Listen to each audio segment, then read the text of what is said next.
So hello you guys, welcome back to my channel. It is time for another interview and today's guests are very near and dear to my heart. It's also my first in-person interview, which was very strange to what I'm used to. Today's guest is the band Lyterian, which if you guys know me, you know I've been shouting from the rooftops about this band because it's the band that my brother's in. It's my brother's band. They just put out a new single called In Love With A Ghost, which is perfect for this time of year. It's kind of spooky vibes, very gothic, it's just atmospheric, and I love it. But yeah, I thought it'd be fun to sit down and talk to them about the creative process, to hear from musicians what it's like, you know, playing shows, writing music, getting into the studio, doing studio time. I haven't really heard that side of the arts, the behind the scenes of that side of the arts. So I thought it would be fun to get to talk to them about all things music. We do talk about horror and Halloween. We talk about Halloween songs. But I thought it'd be really fun to get to sit down and talk to them and to hear from that side of the creative field and to hear how their minds work and all the fun stuff that goes along with being in a band. Because I've loved music my whole life and I have followed bands all over the world. I've followed bands to Germany, to New York.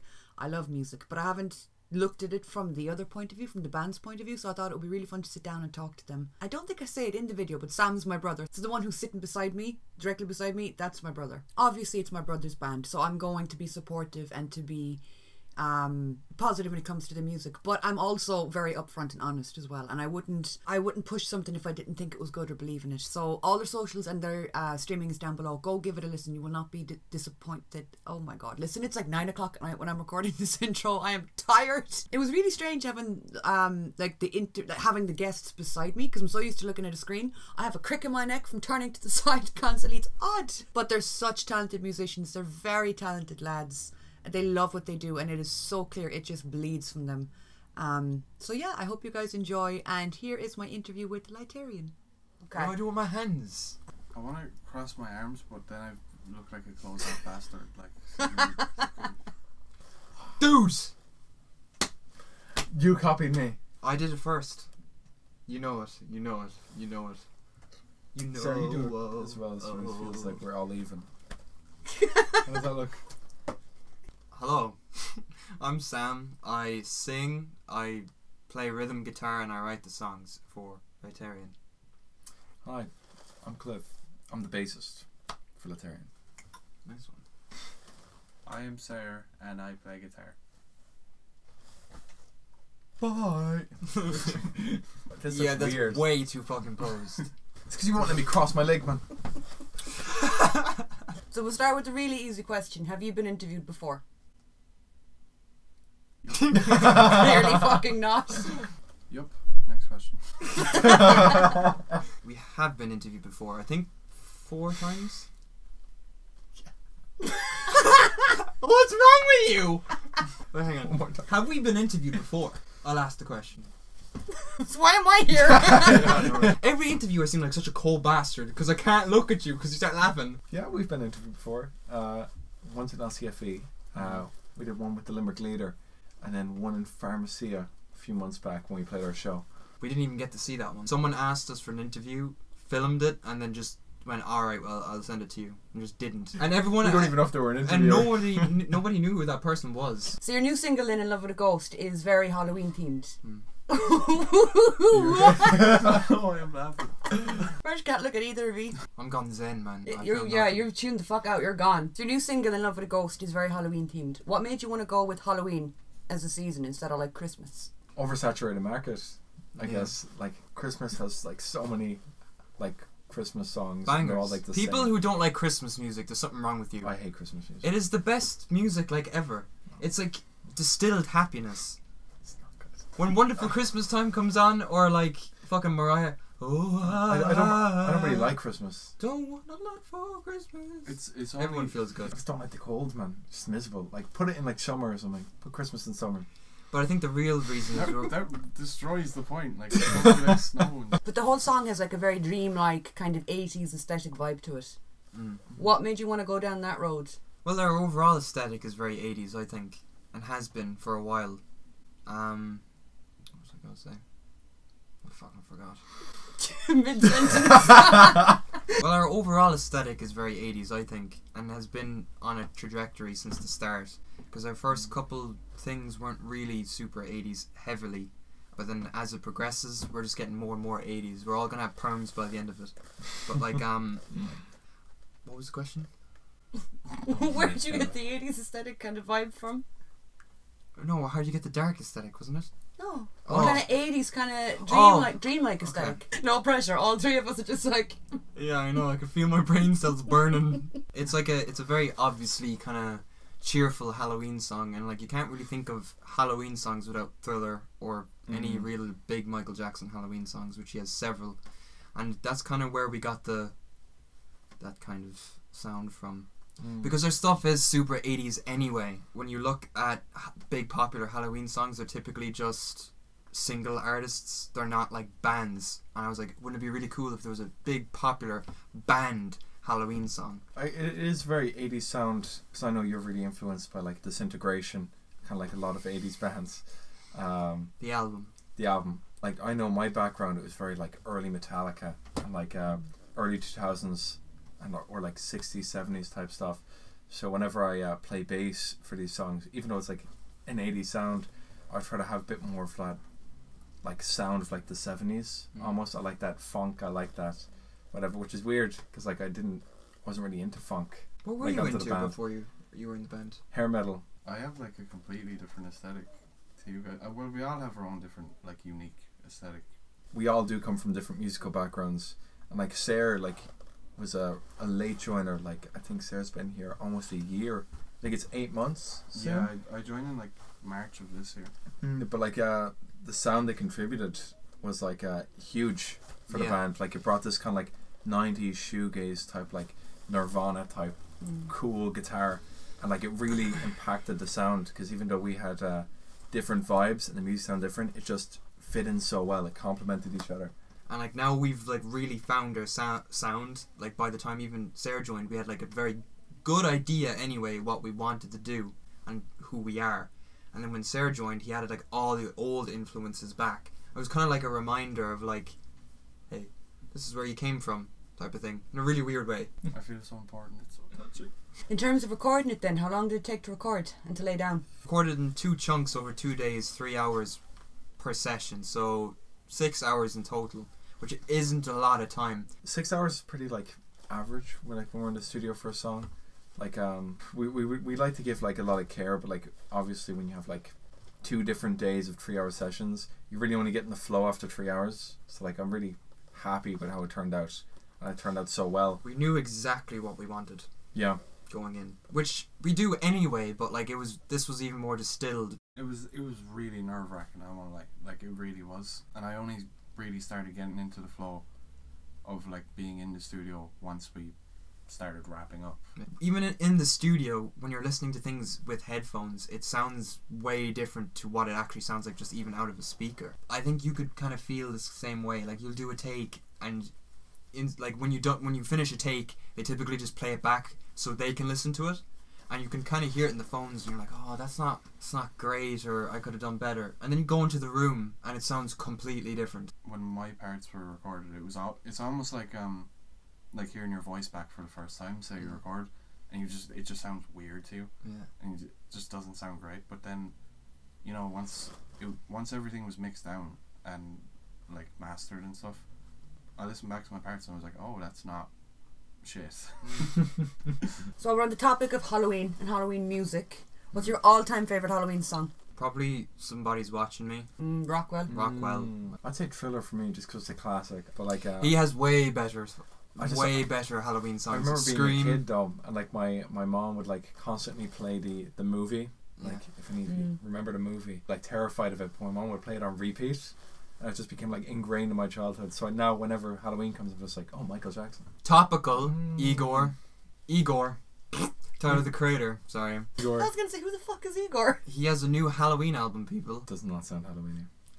Are you fucking stupid? Have you seen the cover? Yeah, it's Chroma. He's from a book. But it's black. It's black and white, and it has literally green writing. Because it's like Frankenstein's monster as well. That's the underlying theme. No, because when Chroma he's literally going like that on the cover. What do you mean? He's doing an orchestra. Because when Chroma would do his orchestras, the world would go in color. It's releasing in October as well. Much like Love of the Ghost. I was just gonna say, who's on? Are we fucking promoting here? We're not trying to push that. Don't fear the Reaper. Oh my God! Don't Fear the Reaper. I Don't take Fear it the back. Reaper. Don't Fear the Reaper is my favorite Halloween song. Your favourite Halloween song? Don't Fear the Reaper was a good shout. So in terms of songwriting then, how quick does a song come together? I squinted. So? It looks weird. I look like a pirate. You're gonna have to. I didn't know you were gonna go into it. I Can was you checking like? how I was looking. Can you like edit his eyes open or something? I like a glass eye. And how quick generally does a song come together? Over the course of about like 4 practices. Voice crack. Oh my god. Over the course of about 4 practices, really. Which is about like 3 weeks, 4 weeks We meet up like twice a week normally. now. But No, before it used to be before. like 4 weeks to Yeah. get a song done. We go through songs like pretty quick. Like Really Sam quick. normally does one time like every day he'd send me a new song. And like I think in a month span he had like a song every day. I must have written thousands that I go in, oh that's shit. Never mind. And what happens to ones then that don't make it? Where do they go? Disappear. Disappear. To evolve. You don't keep them? There is one song, Sandcastles, and if you got the fanzine at like our second ever show, Oh yeah. it was the lyrics, the completed lyrics of Sandcastles, aka Benson and Hedges. So if people have that, they can read the old lyrics in the old song, but it doesn't exist anymore. We give nicknames to songs before they have like song titles, like working titles. So that was Benson and Hedges. Do you have any particular like guitars that you gravitate towards or pedals that you gravitate towards? I like to go towards like when it comes to guitars like Fender style guitars, but I'm broke so I can't afford Fender. Harley Benton. Yeah, Harley Benton. The like green seafoam green type guitar I have was like 170 quid, but like it works. It so, sounds great. yeah, it sounds good. It stays in tune. It looks nice. So, It's mint. yeah, with like pedals and stuff, like I just drown everything in chorus. Everything. Chorus just sounds so nice. It sounds like 5 guitars like hitting you at once. I just use on everything. Brandon just plugs in. Yeah, I've been using the same bass for like What type of bass is 2 it? years. It's a jazz bass. It's a jazz bass, Fender something. No, it's not Fender, it's Squire. But previous to that, I had a bass. It was my uncle's bass from the 90s. It was like had this really bad buzz, but like that was a charm. Like I remember that one. The one that used to hiss. yeah, Yeah. It's like And, rotting, literally. Yeah. and the amp I use, we got it in a music shop down the road. There's like this huge amp. It's like €170. We're like, oh, that's a steal, and like it electrocutes you sometimes when you plug it in wrong. But like It's got a great sound though. I like Fender style guitars, but like Sarah, like they're ridiculous. I don't think it could ever be justified for someone to pay like $3,000 for a guitar. I just think it's ridiculous. You could buy a car for that. So like just Fender style guitars, like I like a normie. I like the Stratocaster because I like single coil pickups because they're really chimey. I've always wanted a Rickenbacker. I don't really know how to say it, but I've always wanted one. Again, they're like $3,000, so like I'd have to win the lottery to get that. So I have a Harley Benton style Rickenbacker guitar, and that sounds great too. Yeah, I love pedals. I like him. I douse everything in reverb. I like delays, chorus, reverbs. I like flangers too. flanges. My first guitar, the guitar was literally older than me. It was I had an old Squire Strat that my dad gave to me that he bought in like the 90s, and like a PV amp that was also older than me. It was so dodgy. I thought it was going to blow up every time I turned it on, but it sounded really nice. Did you start playing on that one? Yeah, I started out playing on that. I didn't change the strings for months. The strings were, I'd say, about 10 years old. They were all, like, rusted and stuff. When we started, I didn't even know. Like when I first played guitar, I didn't even know you could restring. So you just throw it out and buy a new one? No, yeah, I know. When the strings broke, I went, "Fuck, my guitar is broken." My first guitar was from Argus, I think. Yeah, it was. My dad gave me another guitar as well. It was an old Ibanez. I'm not sure what like model, but it was from a primary school, and his sister's. That doesn't matter where he got it from, but he got it from a primary school, and it was destroyed. It was like, you know where you put the strap on. It was held in with like nails, and the intonation was like awful. Like everything about it was just terrible. Like you couldn't even make out the notes. But I still played that for ages, and well, that's kind of how I started playing guitar, I guess. You started on electric? Electric, yeah. That's odd. I started on ukulele. The only reason I played bass was because COVID hit, and I was just like miserable. And I was like, I don't want to be a nobody. I was like, I need to find a hobby. And then I went into my parents' room and I found a bass behind my dad's bed. I was just like, I wonder what this instrument is. I was like, I'm going to start playing this. And that's how I started playing bass. He's got 4 knobs instead And of then 6. 1 year later, I ended up meeting up with you. I got my first acoustic guitar at 12, but I didn't take it seriously until I was like 14. Now, what made you want to go for a band then, instead of solo artists? I didn't want to be in a band. Great start to an answer. Yeah, me and him met online. Yeah. Because Can I tell the story? Or is it oversaid? it is oversaid, but we'll repeat it one more time. I met him on a music site on Instagram. I No. say music site. It was an Instagram page. It was an Instagram account I followed, and then in my bio, I was like, looking to start a band, and like a really stupid emoji. I looked through over like 1,000, like 1,000 accounts, Yeah. like looking through all their bios, and I found yours, and I was like, oh, and I said, looking to start a band. I looked through, and I was like, this guy looks like Kurt Cobain. I'm gonna text this guy. So like, I'm in your band now. That was 12th of December 2021, our anniversary. But the funny thing is, I wasn't being serious because I put like a really dumb emoji afterwards, But I and took then it he seriously. took it seriously, and he's like, I'm in your band now. I went, guess I'm in a band too, and I wasn't supposed to be the lead singer either, or the real songwriter or anything. That just became out of necessity. And where'd Sarah come along from then? I was busking for coffees and pot noodles. Emma, like my now girlfriend, knew Sarah from school. Yeah, because we went to the same college. Yeah, and then my other friend like knew Sarah from like years ago or something. And then I was just like, oh, apparently he was a guitarist. So we decided he'd be perfect. Do you remember the first song you wrote together? No, Oh, come on, you keep track of everything. he does. He's lying because it's probably one of his. See, the first track, I remember the first track I showed him was a hair metal song I wrote, which is really embarrassing.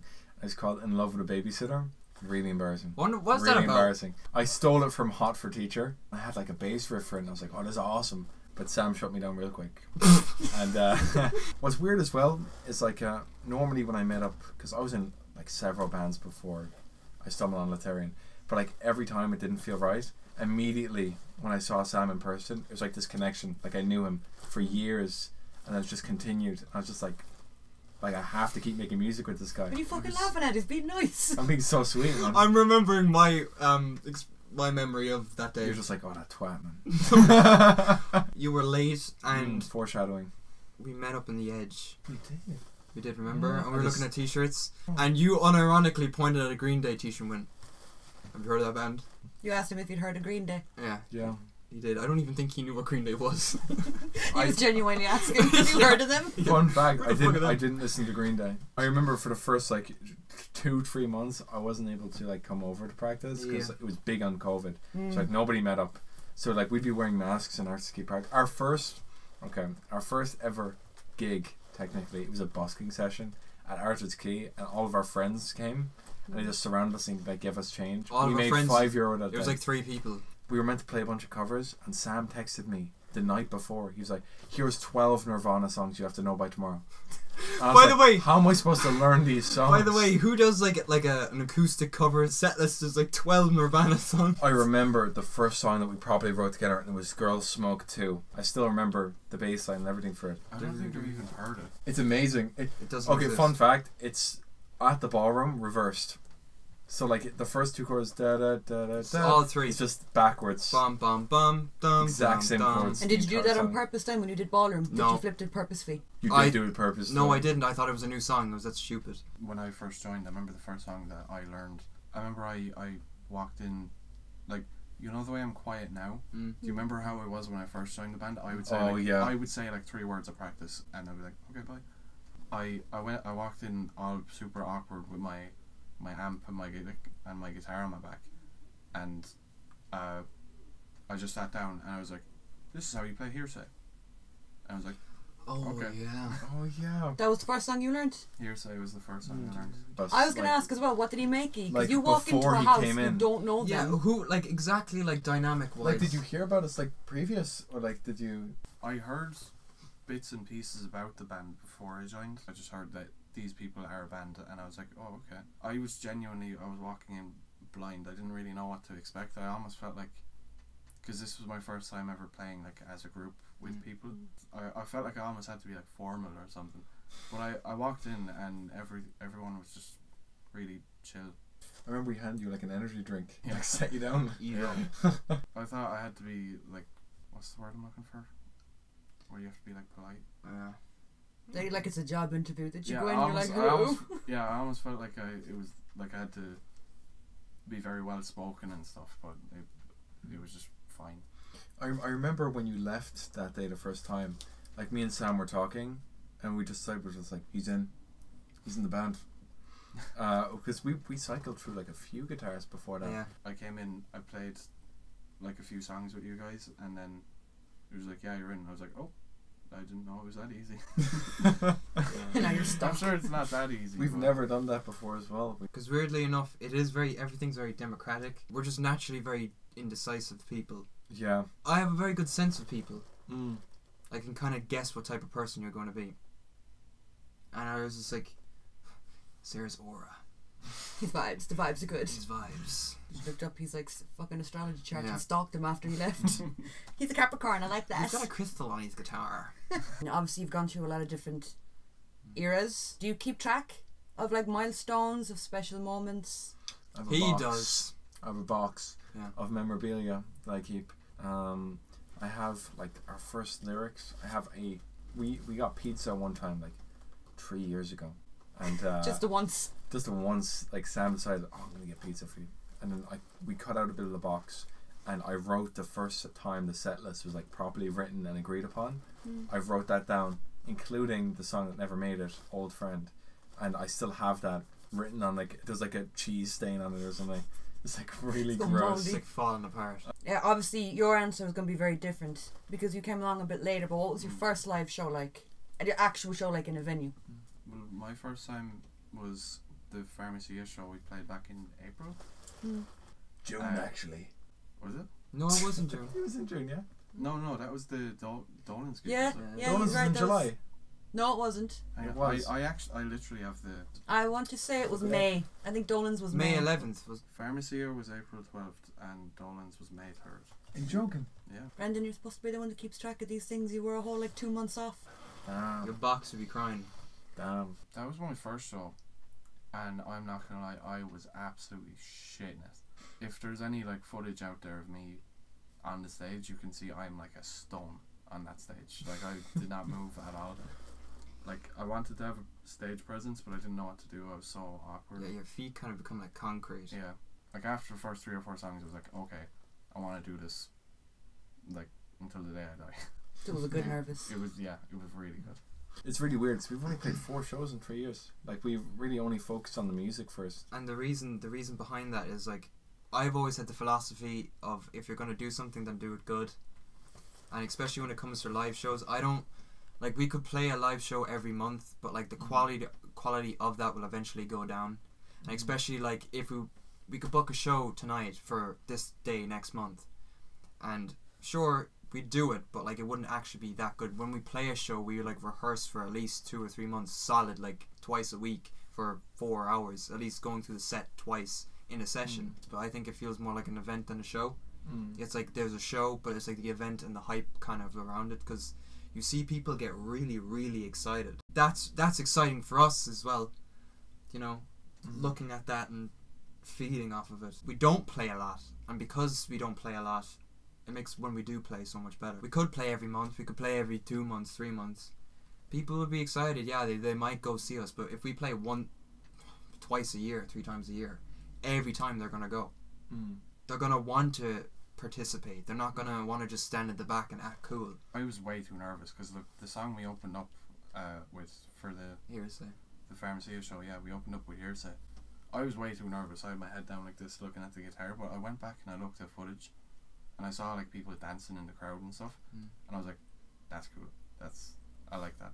Yeah, there was people like making out and fucking hugging each other and dancing and Yeah. freaking the fuck out. I feel like whenever like a show is coming up, I get like really excited, but afterwards I'm like miserable. Like I hate it afterwards. It's like the come down. It's because like You do get a really weird sense of depression afterwards. because like when we started as a band, like we weren't we were kind of different because like a lot of the bands, they came from like one place, because there was like a bunch of clubs opening up in like Limerick, like Music Generation and stuff. So like a lot of the bands, the new bands, came from these places, or like offshoots of them. But like we were completely independent of that. So like we from the start weren't really liked as much. We like people didn't really like our sound. So like we'd always get like backhanded compliments, kind of like just people being rude to us. Which now, whenever we play a show, like even if it's an amazing performance, every time I'm like, I can do better, I can be better. So I'm never pleased with it. I always liked watching documentaries, even before I was ever in a band, about especially like Nirvana, the Seattle scene, hearing the bands like talk to each other and be friendly with each other and sleeping on each other's couches and setting up gigs with each other, and just a sense of friendship and teamwork. It was just something I really looked forward to, especially in school, whereas for some people it's a very isolating experience. And then when you finally get into the music scene and you're there and you're excited and you're supporting other people, and then you don't get that back. Instead you get backhanded compliments and indirect messages and that type of thing. Like it's like cliques start to form, and anybody that's in form, because like there was very much a sound in Limerick at the time. Like it's very much like and if you weren't a part of that sound, you weren't viewed as good. It's not like we were terrible. Like we were like a new band, so we're like not fantastic, but like anyone would be able to look at where we were and we're like, well, yeah, they're what, like a band 2 weeks? They're not going to be Led Zeppelin. But like I even noticed, like when we released like Not Quite Wedding Bells, which I know I got a lot, especially from Limerick music, and like, oh, that's a great song, oh, but at the ballroom it's pretty shit, right? Like that's pretty bad. Like it's these backhanded things to almost to like drag you down. But to me, what's more important, like going, haha, that's a dumb song. They were kids when they wrote that, or like seeing the progression, being able to watch them get better and better and better. To me, that's more important, because we could go back and delete all of our old songs easily, but I like to leave them up as like a footnote. Even now, like if anybody, like even my closest friends were just like, I really like that song, like it just has come to the point where like I just don't believe them. Like no matter what they say, like I'm just like, you're lying to me. Like you obviously hate this song. What's wrong with it? Like some trauma going on here, man. Like I don't know what to say when I get like real compliments. Cause we always think we can do better and better, and when a song's out, we're just like, this is shit now. We can do better. We can do bigger. That has always been my mindset. But like I think it was good for us, cause like if everyone liked us, if we were in the same cliques, we would turn out the same music year after year. We don't have yes men surrounding us. Yeah. Like we encourage criticism all the time, because like that's all we know, and like and no one's more critical on us than us. Yeah.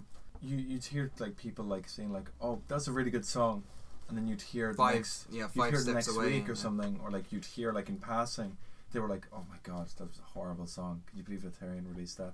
It's like these backhanded things, but like we just learned to tune it out, because like people do come to the shows, people do stream the music. There's obviously people that enjoy this, so it doesn't really matter. Like as you said, I joined much later. I feel like you really found your feet by the time I joined. Say I was in the band at the time, like I know myself, like at the time it would have affected me, like people like criticizing and like teasing and making fun of like the music that hypothetically we would have been making at the time, because it hurts, because it's personal. For me, music is something like it's one of the only things that I like genuinely try at. Like it's not to say it's the only thing I care about or anything, but like it is something I care about a lot, and having someone criticize that, it does, as much as I want to sound like cool, I don't care about the haters and all that, but it does hurt if someone were to criticize you, say like, oh, you're shit at your instrument, or like the music you're writing is shit. And in terms then of like not even necessarily peer criticism, but like friends and family and stuff, I mean, saying that you're going to be in a band, it's a really crazy fucking thing to say. Yeah. Like, are friends and family and stuff supportive of that decision? For me, mostly, yeah. Most of my friends and family are like, yeah, go for it, and I'm very grateful for that. But of course, you get like some, like, you know, old heads like, oh, it's a waste of time, and but that's kind of, I kind of expected that going into it, really. Most of my family is like really supportive, especially my mom. Like My mom would support anything I do. Like she's always been pushing me since I was like a kid to do whatever I felt was right. And she's always like, she's been at every show. She's always like so supportive, so proud. She listens to all the songs on loop. I don't know, like I don't know if I would keep going like if it wasn't for my mom, like just in my corner all the time. Like especially when it felt like, especially in the early years when nobody was in my corner. You know, it was just like me and Sam versus the world. What about you, Sam? Friends and family supportive? I hear your sister's a total cunt. Yeah, you have to. You'd want to be supportive of the ruckus we make every week. Do you prefer playing live or do you prefer studio time, recording? I like the adrenaline rush of a live show, but like there's nothing like recording, because I feel like whenever we're in a recording studio, like we could be practicing a song for months and we go in and like all of a sudden we're like, I have this really cool idea, and we just add a part that never existed in the song. You just get this weird energy where you're just like, normally when you come up with an idea, you're like, oh, I don't know, is that the right idea? Maybe I shouldn't. Especially in a studio, you would imagine, oh well, hey, I'm on the clock. But like, you really just don't. You don't question it at all. You're just like, let me try this. You just do it. You know, like, oh, what does the song need? A 12 string, ling ling ling ling, done, and like. You're listening back and They sound like ding ling yeah, ling. ling ling ling, and it's perfect. It is like it's the missing piece, or it could be a piano part, or it could be like a low cello bit or whatever. Yeah, because I remember for like the last two songs, like we thought we had piano bits figured out, and I walked in and I was like, this doesn't really fit anymore. So like last second, I just did something up and it like really fit with the sound, and like just stuff clicks when you're in the studio because you don't have time, so you're just like constantly like go trying to figure out stuff. If it doesn't work out, let's keep it as a backtrack. We'll like slow it down. We'll fucking like put it in the background. We can do something with it that adds texture. Which do you prefer, playing live or recording studio?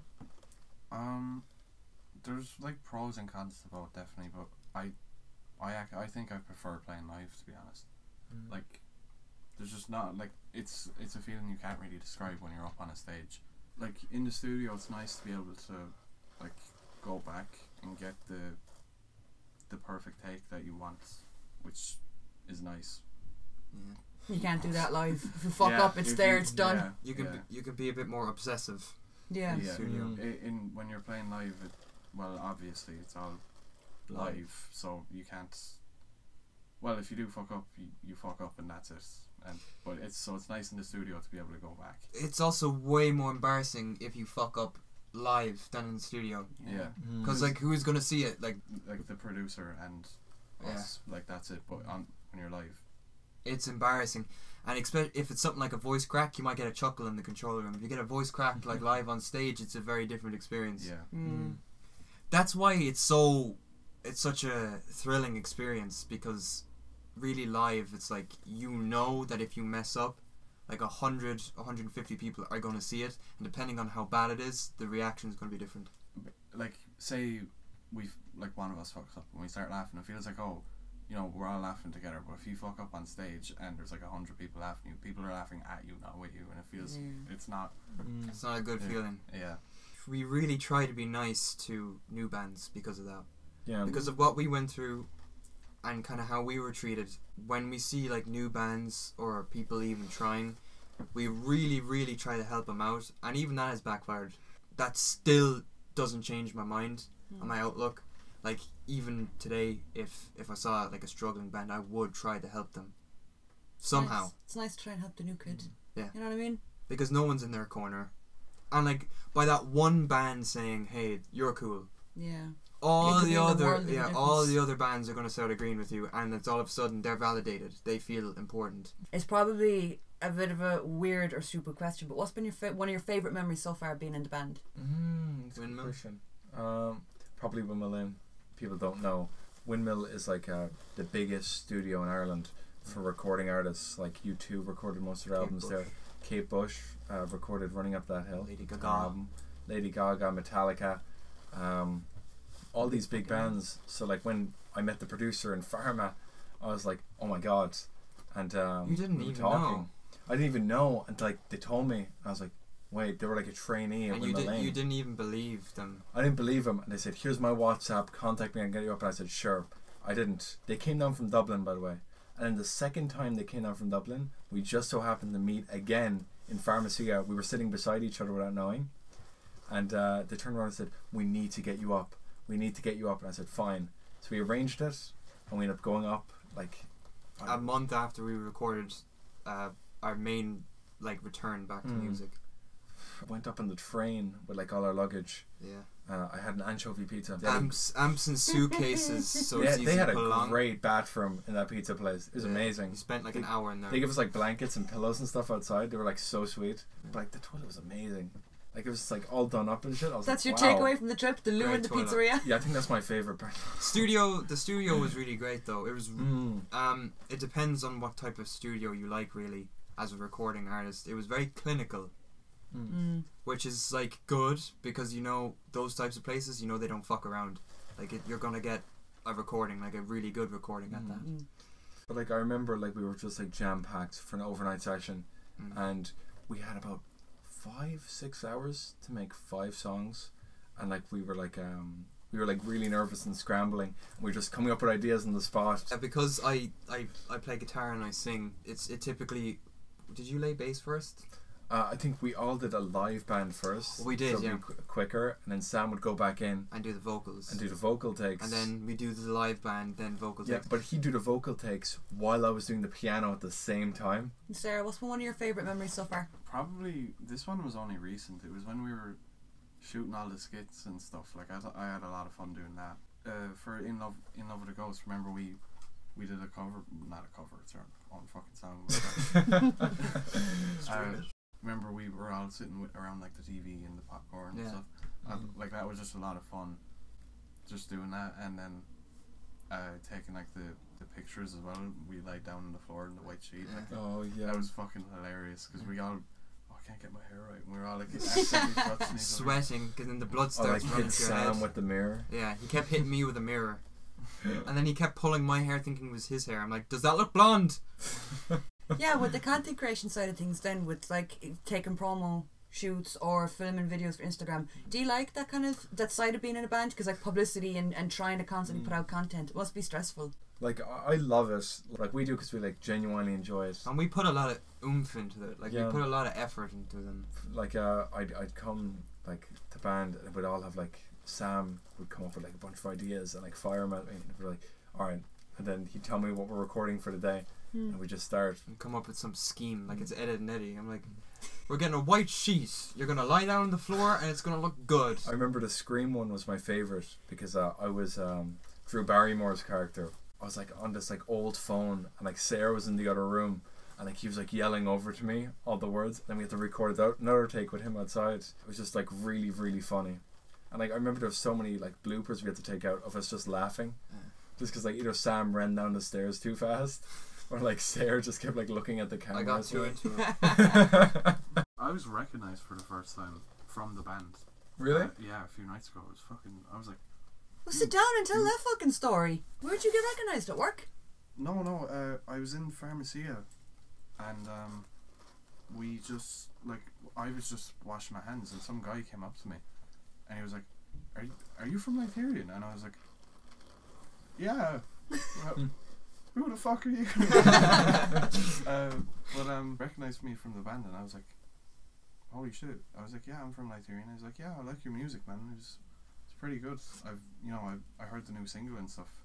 And he said he liked it, and I was just starstruck. I was like, "You know me from the band?" I was like, because that was the first time that ever happened. It was That was really nice, so that he'd stop you to say something nice to go, hey, I like your music. yeah. That reminds me actually, about a week ago, like I was walking down like past Pharmacia up the bridge, Sarsfield's bridge, and this car was like parked in traffic, and there's like 4 guys in it.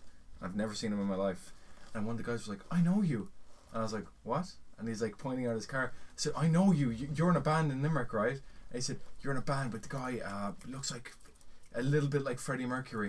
And he's like, I listened to your new EP. I listened to it. You've got the tash. And then they end up like driving off, and I was Just like, like him. like, what was that? I was like, I've never seen these guys in my life. Like, And then it was the time before that as well. In the nightclub.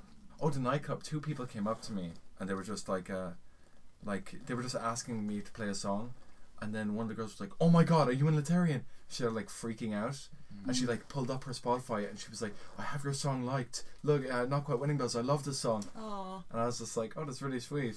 I was like, "I've never seen you guys before though." That's never happened to me before. It's 'cause you don't leave your house, man. Yeah. I'm too shy. The I think- Lidl cashier is gonna be like, "Yeah, I know know you." If that happened to me, I think I'd just cry and like run away. You traumatized the poor person. Oh my god, you Lyterian! I'm far too shy for that shit. I don't know how. What did you do? I'm the quiet one, so I was like, at least I think I'm the quiet. Am I? We're like the shared quiet one. Yeah, I was like, I was like, yeah, oh, thank you. Bye. Bye. Yeah. I felt like a dick after it because I didn't really say, oh, like, And then I didn't really add anything. everyone thinks like, yeah, that happens to me all the time. Everyone's like, bro, he's so like mysterious, or he's like so rude. It's because I'm just too shy. Yeah, if you're shy or quiet, you could be labelled that. Yeah. Because you don't know how to handle things. No. Someone will come up and you're like, thank you. Or like after every show, it's like gone. Like I'm like really talkative. I talk to everybody. He's very talkative. I love talking. If you couldn't tell. He's like my handler. So how do you find the balance then between being in the band, doing band practice, trying to film either content or going to the recording studio with everyday life, with family, friends, jobs? Is it hard?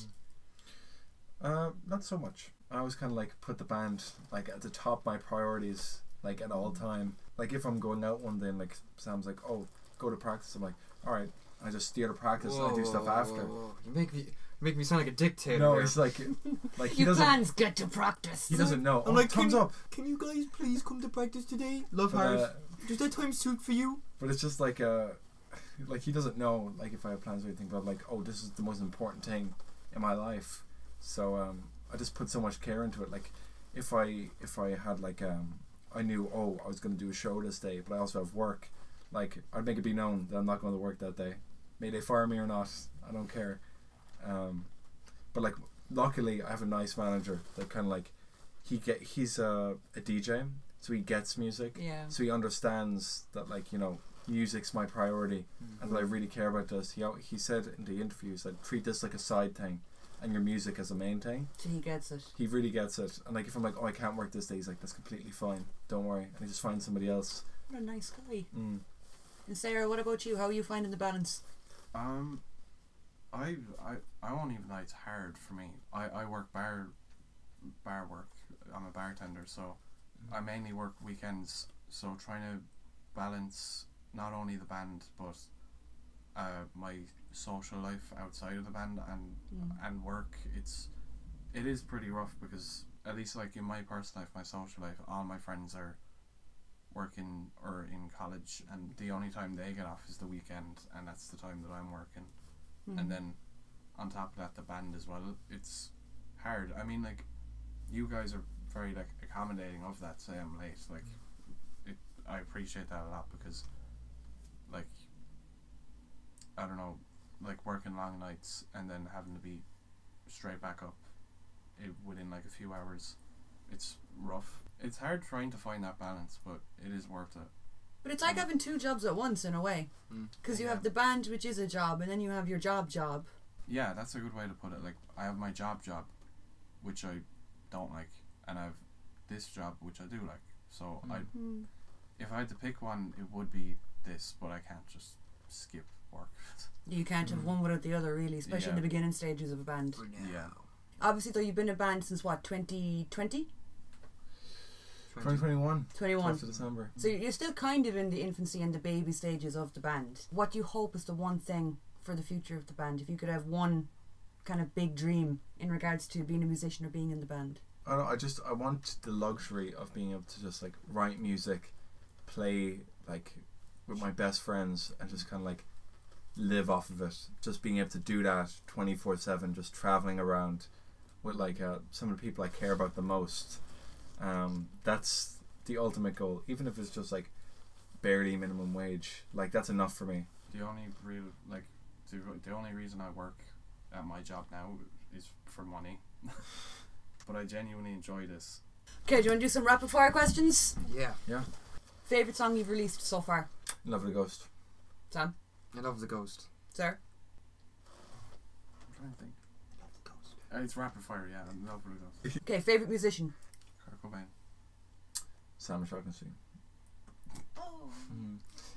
Well, like you kind of like really started my love for like new kinds of music and new styles. So like whenever someone's like, "Oh, who's your favorite songwriter?"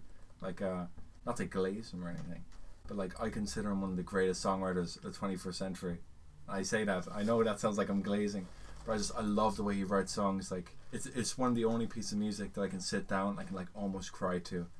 Like it's just beautiful. Not quite cry though. Not quite Wedding Bells. Out on all streaming platforms. How the fuck are you gonna follow that up? My favourite artist is Cliff. Sarah's just sitting in the corner like, fuck you both, I still love Kurt Cobain. Best live show you've ever been to? My Chemical Romance. I saw him back. Was that the only concert you've ever been to? And Mother. Yeah, but MCR. Was that your first show at MCR? MCR was my first Fuck. show. It was my I first was show too. freaking But out like, when I Yeah, saw but for it. you it was years back. When I saw Frankie Arrow come to the stage, I was actually freaking out. Frankie Arrow is my favourite. I love Frank. I was also crying in the corner when he came on stage. I didn't give a fuck about Frank. No, he didn't even see Frank. Man, Frank's the best. He's not. He is. He's 21 Pilots.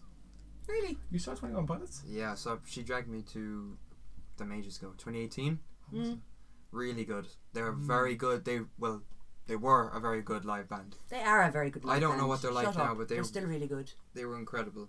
He didn't believe me. It was in Three Arena. And we went in and we because we didn't queue, we were down the very, very back. And I said, let's go to the literal back row against the barrier.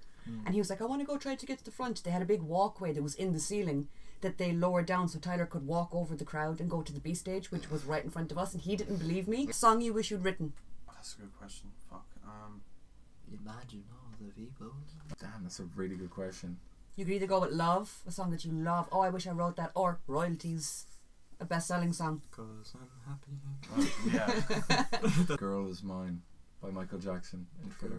That's my favourite Michael Jackson song. Sam? Nowhere Man by the Beatles, probably. Sir? Stars by Hum. I'm not gonna stop glazing that band. I swear to God. No, like they're not that popular. They should be more popular. They're really good. Shout out to Hum. Hum and Lyterian collab win. Speaking of collabs, if you could go on tour with any act, who would you like to tour with? The Cure. Oh my Ooh. god, that's a good answer. The Cure. Man, could you imagine vibing out with Robert Smith? Yeah, I guess The Cure. The Cure's like a great answer. I know. I'd love to open up for them. Sir? Alice in Chains. They all seem really chill. Mm. They seem really cool. If you could feature on anyone's song, who would you like to feature on? Tyler the Creator. Oh my! Oh, fuck you! The Cure. You'd love to be on a Cure song. Yeah, but that's not my answer. I already answered The Cure already. I don't. I would like to feature on a Lana Del Rey song. Ooh! Something really like Oh my moody. God. That would be really sick. Yeah. I'd love to do the bass on a Tyler song though. I think that would be fucking badass. Yeah. Maybe like Deftones would be cool. Guns N' Roses. Deftones is a good shout, but I was gonna say Knocked Loose. Oh, I don't that's a good know. answer. I don't know what I'd play because the guitarist in that band is so much more skilled than me. But like, it'd still be really cool to get on something with them. Like, we've been Lyterian. Stream our new single. In Love with a Ghost and on all streaming platforms.